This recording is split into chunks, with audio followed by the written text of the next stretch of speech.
The Drink Beer, Think Beer podcast is sponsored by Beer Edge. I'm Andy Crouch, the co-founder of Beer Edge, along with my partner and your podcast host, John Holl.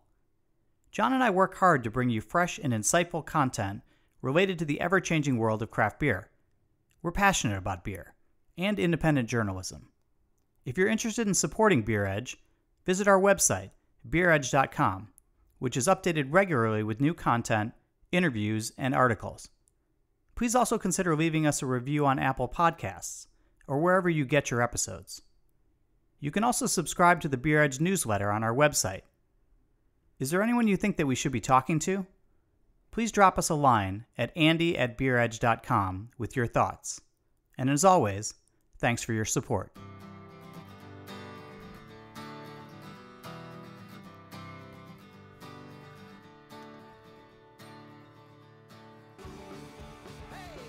Welcome to Drink Beer, Think Beer, the podcast that gets to the bottom of every pint. I'm John Holl, and this episode is produced by Beer Edge. Check out beeredge.com for articles, podcasts, and to subscribe to the newsletter written by myself and Andy Crouch. Also, be sure to follow Beer Edge on social media at The Beer Edge. So every once in a while, a beer comes your way from an unfamiliar brewery and just blows you away. It's one of the great things about having so many breweries in the country these days. There's a lot to discover. And so a few months back, I had a slew of beers from Crane Brewing Company in Raytown, Missouri. The Goses and Berliner Weisses were subtle, flavorful, mixed with all kinds of ingredients, and layered with nuance that made me want to know more about where they came from. So I called up Chris Meyers, he's the co-founder of the brewery, and he described Crane as inspired equally by both the bold craft beers of home and the rustic ales of Europe. A goal is to strive to build on a grand tradition that never stays the same for too long, he says. So the folks at Crane, they want to bring you, the drinker, a dry and rustic ale like those of Wallonia and the Seine Valley, fermented with your favorite little beasts in wood and steel after the style of the old country. And so in order to produce such wild and sour beers, they are harvesting their yeast and propagating it in their in-house laboratory, they say. And Myers told me that the traditional methods, they take them seriously, but also have a few ideas of their own. They call it tradition evolving. And I started there with him, asking him to go deeper on that thought. Chris spoke to me from the brewery in Missouri, and here's our conversation. Yeah, tradition evolving is our motto, and for us it's kind of taking a lot of not just brewing techniques, but especially the styles we kind of started with, that we kind of fell in love with. A lot of rustic ales, farmhouse ales, a lot of sours from different areas, and we kind of try and bring those back to life, with people that we share our beer with, but then also kind of the ingredients we add, putting a kind of a modern twist on them. When you think about those styles, those particular styles, Berliners, Goses, the different regional sours, what was it about those particular beers that initially inspired you? I imagine sort of a love for this came before you opened up your own brewery. Yeah, I mean, something new, something that we hadn't, not everyone has experience with. They're considered kind of newer in the craft brewing industry, obviously very, very old styles of beers worldwide. But for us, there's some fun to it, that a lot of these beers, you think of them as being wild, being, something that you kind of let them do what they want to do and grow with them. And a lot of the beers that we do year round, we've got it pretty zeroed in. We know exactly how the beer is going to turn out every time. When we get to do something that's barrel aged or with wild yeast or mixed cultures, that kind of brings some of the magic back to it. And they're also great because they're a nice gateway. So we find that a lot of consumers, a lot of, not necessarily even craft beer drinkers, a lot of wine drinkers, cocktail drinkers, people who are in spirits, like it's an easy way to kind of grab them in and show them what a beer can be. In what way, though? I mean, I'm often curious because I know we talk a lot about cross drinkers more and more these days. Folks who like wine, who like spirits, who like beer. Beer does seem to be a larger hurdle for people who have gotten into spirits or gotten into wine. Beer seems to be the tougher one for them to jump over, as opposed to somebody who started with beer who can jump into some of the other arenas as well. When you're talking about some of these recipes, what do you think you're making that is enticing to them, and why? I think it's probably just people's conceptions of what a beer should be. We do a lot of events that we get invited to that are actually wine events, and we'll be one of the only breweries. And it's nice to talk to wine drinkers who are like, I gave up on beer. I thought all beer tasted like this and that American light lager. Yeah. A lot of the sours and farmhouse ales, they can be much more complex. Especially if you're adding fruit to them. The carbonation's a little bit higher, so you get that real spritzy effervescence, really refreshing. So I think that's kind of the thing. It's just getting people away from what they think beer should be, and I think that you can use that in a lot of ways. It doesn't just have to be sours. I think the first time somebody who is into coffee or chocolate, and the first time they have a really rich stout for the first time, it's another gateway that kind of pulls them over. I want to talk about ingredients as we sort of continue this conversation, but you're obviously brewing with a variety of different ingredients and fruits and vegetables and herbs and spices. And I'm curious, as when you go to some of these wine festivals, what some of the added flavors, the adjunct flavors that you're adding to these recipes. What are the ones that resonate most with the non-beer crowd? And is that different from what resonates with people who identify as, beer people first? I think certain fruits, dark berries. We've done some collabs with some local wineries in town, so that's kind of an even bigger crossover. One of our number one beer that we sell is called Weisse, and it's not actually like green or black tea. It's rooibos tea blend that we get from a local tea company in town, and it's got lemongrass and hibiscus and currants, and so you get a little bit of that fruitiness. But that one's huge, and I think it reaches out to a lot of people because it's fruity, but it's not a fruit beer. It's got some tannins. It's got not really an herbal quality, more like a floral quality, and that one's been huge for us, and it's fun because it's a friend of ours that owns Hugo Tea Company. So, and it's also, when we look at a lot of fruit beers where we're trying to source local produce and things that are in season, that's a beer that's nice to do because I know I can get that blend year round. That particular that tea beer, the Tea Weisse, I when I had it for the first time, it just sort of jumped out of the glass, and it was so unlike anything else that I had in the beer space beforehand. And I'm sort of curious as to the trial and error that you went through to get that beer to where it is. We basically, that was one that came out of us homebrewing before we opened the brewery. Knowing I wanted to do something different, we had played a lot with coffee. That's pretty standard in beer. But we hadn't done a lot of stuff with tea. And so hanging out with my friend Tyler, who owns Hugo Tea Company, we basically sat down and did a cupping with several of his teas and profiles. We made a basic wheat beer with like his Earl Grey tea and just that bergamot. He used those citrus oils. It almost turned it into more like an IPA, kind of a little bit of bitterness, but really bright. But when we tried the berry rooibos blend that he has, I immediately was like, that's got to go in a sour. Berliner Weisse, something really light that will pull all that flavor out. When you're homebrewing though, so let me go back a little bit though. So was this just sort of like, as soon as you had this particular tea, you're like, okay, this is going to be it. Did you have to play with dosing over time? Have you played with dosing over time? Have you played with amounts or, the other ingredients, or was this sort of lightning in the bottle the first time you brewed it? We have played with quantities a little bit. Mostly when we're adding that tea, the biggest factor was he does two different blends for a lot of his teas. He does different blends for whether or not it's going to be a hot tea or a cold tea. And working with him on kind of what blend we were going to use, and when we actually were starting the brewery, it just clicked. And one day, he assumed we're brewing beer. We're doing a lot of stuff on the hot side. That when he found out that we were actually adding it post fermentation, that he kind of totally switched up which blend we were going to use, and used a lot more things that, especially like higher amounts of the hibiscus, and finding ways to be able to extract that color still on the cold side was cool to play with. Yeah.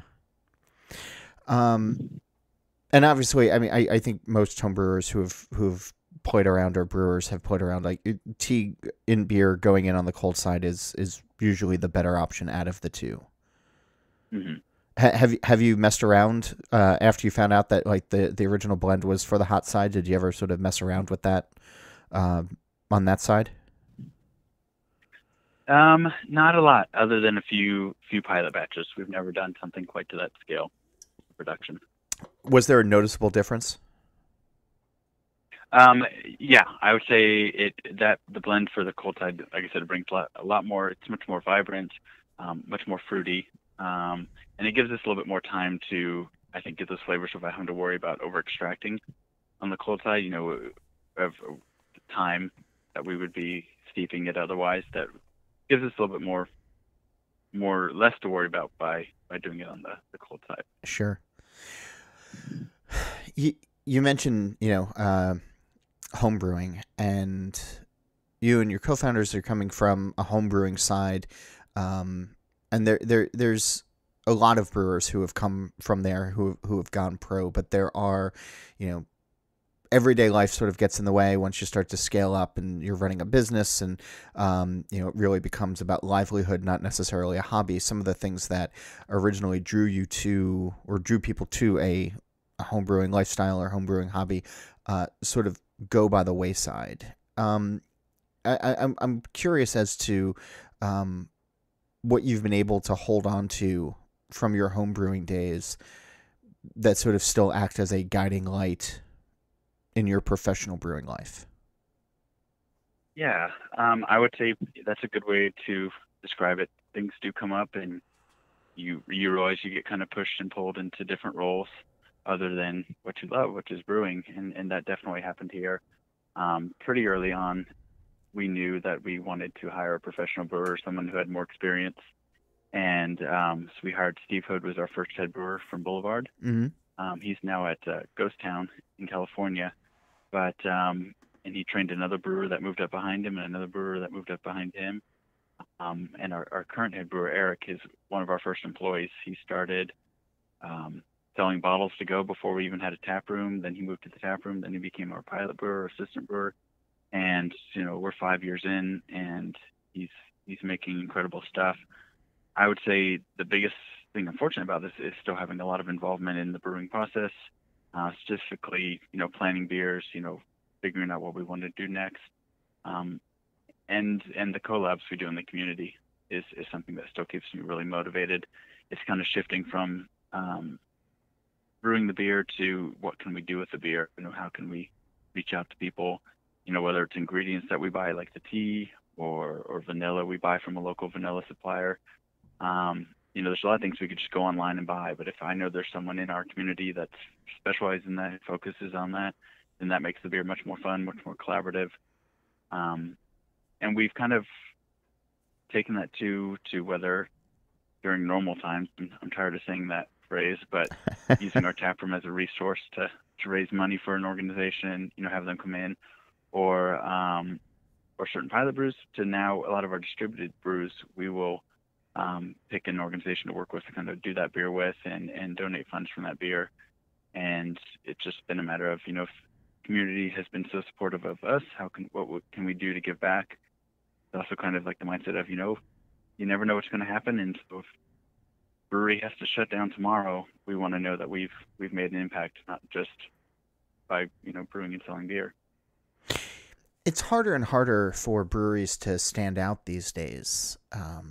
And is it fair to say that you're a suburb of Kansas City?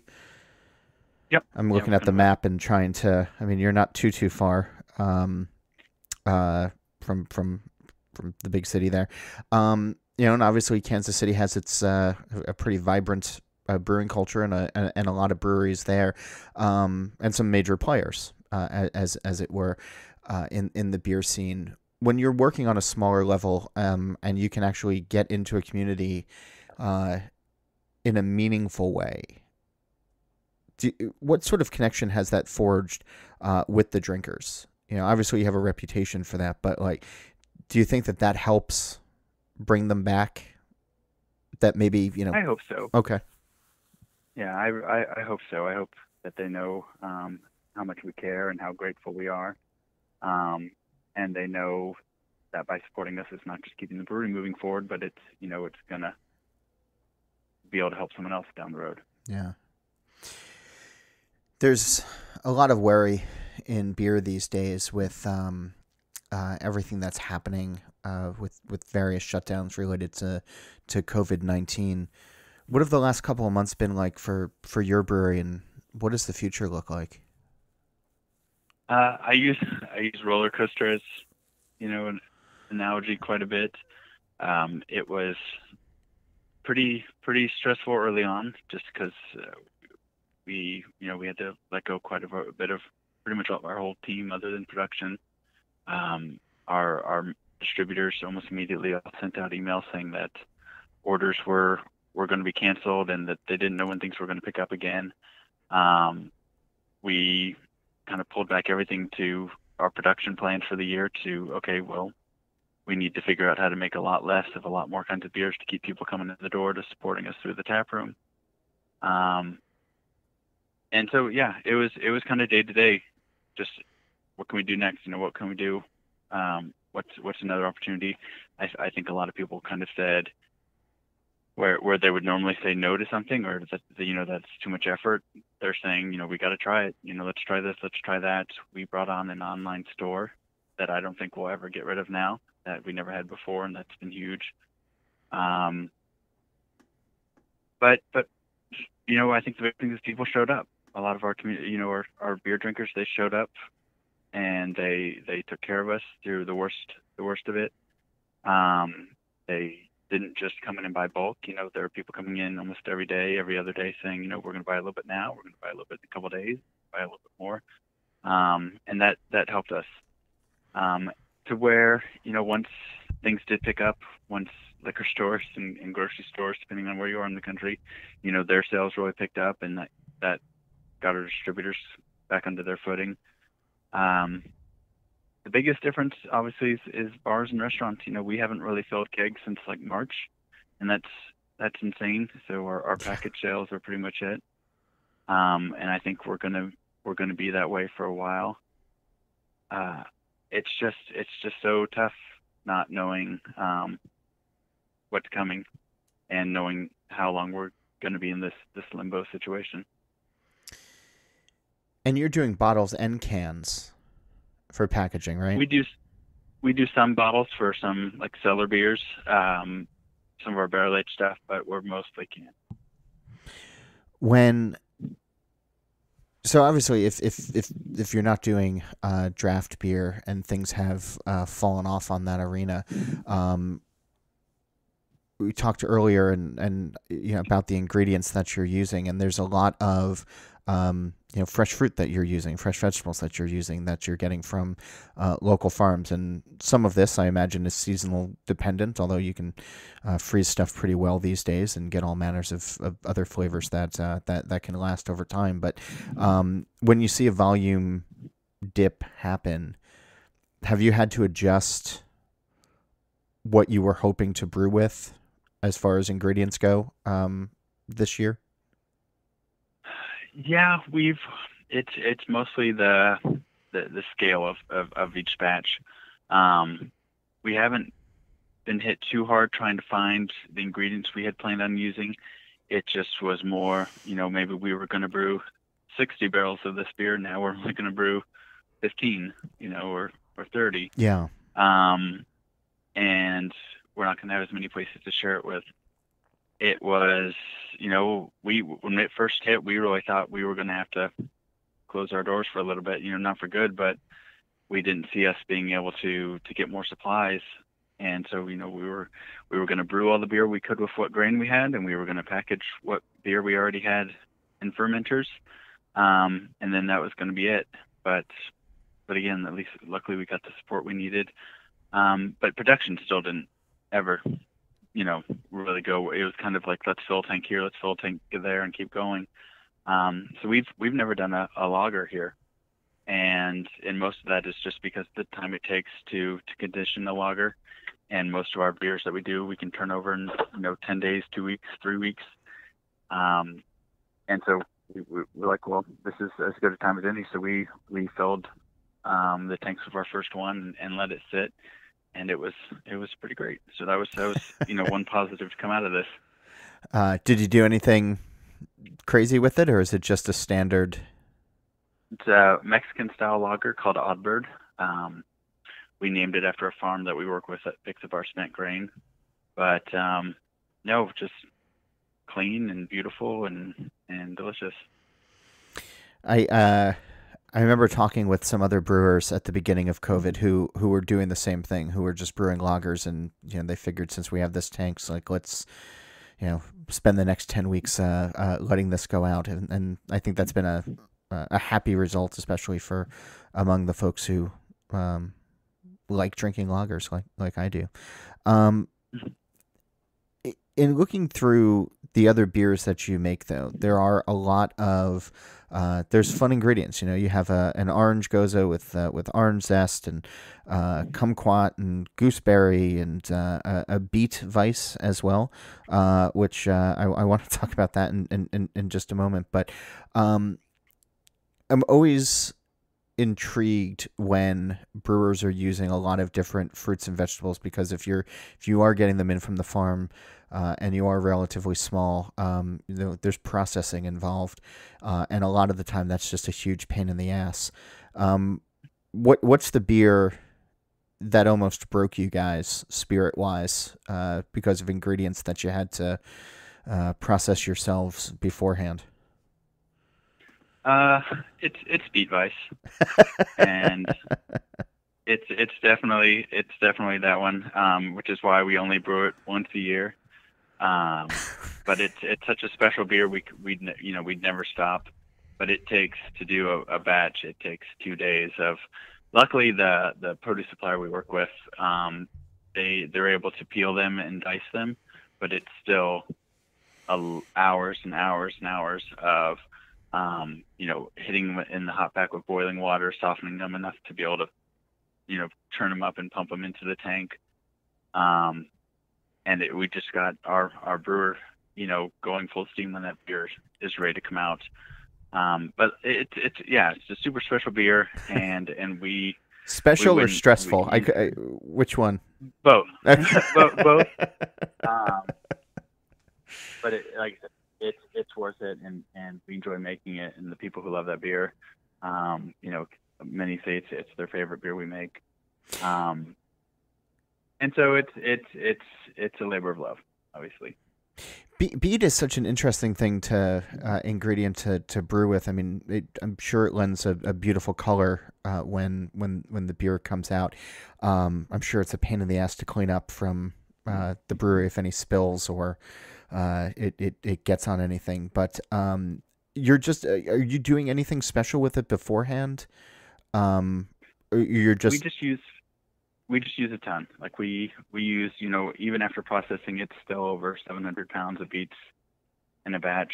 And so I've had some beet beers where it's like, it's a nice subtle or balanced beet flavor. This is like no joke. This is like beet juice in a glass. It's vibrant and it's earthy. What's nice to me is the sugar beets we use. I mean, they've got a lot of sugar. Yeah. And so even after fermentation, to me, you almost get the beet character, which is, there's no getting around that, but you also get kind of a fruity, punchy, almost berry quality to it too, just because it's very rich. Yeah. And it for us, it's something that like a lot of local chefs look forward to. It's a really fun beer for beer dinners and pairings. Charcuterie, rich cheeses.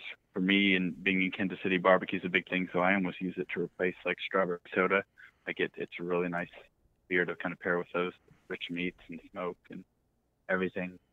And the color is gorgeous. So it's a really fun beer to take out to beer fest season as well, because people are walking around with it and everyone's wondering what the heck they're drinking. Yeah, the word of mouth certainly gets around, and then everybody wants to. It almost sounds like it's great for Instagram, as it were. You got it. Are there ingredients that you've used from the farms that you'll just never use again, that you thought would be something fun to go into beer, and it just it wound up not working? Luckily, I think we've got good heads here that we've been able to kind of work through a lot of stuff. We did a beer a while back that used juniper berries, and in processing those through our food processor, we didn't realize how much it was going to stain and leaves like a rosin and just kind of that character behind. Yeah. But other than that, nothing major. There's something about saisons and Berliner Weisse and Gose that lend itself to being dosed with produce or things from the land. What's the appeal for you with those base styles? As sort of it's because it's not a blank canvas, but it's a I don't know even how to describe it, but like there's something about it that lends itself, and I guess that's why what I'm asking you is why you found it those particular styles work so well. I think they are depending on the yeast profile, they can be I guess balanced. There's nothing there otherwise that it still can be I guess light's not the best word for it, but for us it's fun to, especially when we're working with different fruits and stuff. I feel like those areas, just us being in the Midwest, they translate well. So you think about the farms and stuff in Europe, it'd be the same kind of stuff that if we were making those beers here, it works really well because we have that opportunity. We haven't taken as much advantage of it, but there's a lot of breweries that are able to source those local grains and malts and stuff as well. But I think just depending on especially our saisons and stuff, they're pretty attenuative, and so giving them an option too to kind of chew and eat through a lot of the fruit we add in secondary as well, it works really well. You're 5 years into the brewery now? Yep, coming up this winter. Obviously, the last couple months have been trial by fire for most folks. But if you go back in time to January, before the world fully really started to change, what do you think is the biggest lesson you've learned since opening up your doors? That if you can get in the DeLorean and go back to opening day for the brewery and tell your younger self, hey, get ready for this. What would it be? What's the big takeaway? Yeah. I think it was, it's something we were aware of already just because of people we work with and see on a regular basis. But I hope a lot of people realize how important and how vital just the service industry is. We send our beer out the doors, but it's the people working at bars and restaurants that take care of it and serve it to people and talk about it and that they're the people we rely on a regular basis, and so I hope people don't take that for granted anymore. I think in kind of recognizing whatever the factor is, breweries taking care of their home market, taking care of their community that surrounds them. If we didn't have that base already, if we didn't have those people, when all of distro fell out from under us, I don't know what we would have done. What does the future look like for the brewery right now? We are taking it, day by day, week by week, kind of working with our distributors and the information they give us, and we're not in any place to get to the production level that we once were, but I think just being conservative and really considering everything you're doing and making, the volume, how you're gonna get it into beer drinkers' hands. So if we can keep on this pace and and we can balance giving a little bit to the market that they'll take, but also having some special stuff here at the brewery to keep them coming in, I think we'll be okay. Are lagers going to become a regular part of the brewery's repertoire? Yep, we are already on our next batch. Some more is down the road for us, and we couldn't be happier because that is something that it's a style that we love, but the fear of commitment has always put it aside. So, one or two good things coming out of COVID then. You got it. Chris, thanks so much for taking the time to talk with me today. I really appreciate it. My pleasure. It's always great to chat, and especially about beer. That's Chris Meyers of Crane Brewing Company in Raytown, Missouri. My thanks to him for taking the time to talk and to share insight into the brewery. If you can get your hands on some of the beers, you likely won't be disappointed. Before we go, I'll remind you that this show is produced by Beer Edge. Check out beeredge.com and subscribe to the newsletter, and also download the Beer Edge podcast hosted by Andy Crouch with new episodes every week. Also check out Steal This Beer and the BYO Nano podcast. And please don't forget to go on to Apple Podcasts or wherever you download and leave a review of this show. If you have questions, suggestions, or guests you'd like to hear, you can email me at John Holl, that's JOHNHOLL, at beeredge.com, or reach out on Twitter at John_Holl. Nate Schweber did the music, Jeff Quinn designed the logo, and new episodes release every Wednesday. And that's when I'll be back again to drink beer and to think beer, and I hope you'll join me.